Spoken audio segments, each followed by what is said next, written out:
তাকদীর নিয়ে প্রিয় ভাইয়েরা বিচলিত হবেন না। আপনার তাকদীরে যা আছে আপনি পাবেন, যা নাই কোশ্চেন কালেও পাবেন না, ফুল স্টপ। আপনার তাকদীরে যা আছে আপনি পাবেন, না পেয়ে আপনি দুনিয়া থেকে যাবেন না, ফুল স্টপ। আর আপনার তাকদীরে যা নাই সারা দুনিয়ার মানুষ মিলে আপনাকে দিতে পারবে না। এই চিন্তাটা আগে মাথার মধ্যে সেট করেন। এই দুনিয়ার জীবনে আপনার দুনিয়ার বাড়ি গাড়ি, টাকা পয়সা, রিজিক, ব্যবসা বাণিজ্য, স্ত্রী সন্তান, এগুলোকে নিয়ে এত বিচলিত হওয়ার কিছু নাই। আপনার আমার তাকদীরে যা লেখা হয়েছে এর একটা দানা আপনি বেশি খেয়ে পৃথিবী থেকে যাবেন না।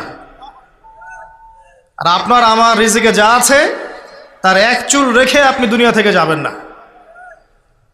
এটাই চূড়ান্ত সত্য কথা। আপনি ঘুষ খান আর সুদ খান আর দুর্নীতি করেন আর মানুষের সম্পদ আত্মসাৎই করেন না কেন, যতটুকু লেখা আছে আপনার তাকদীরে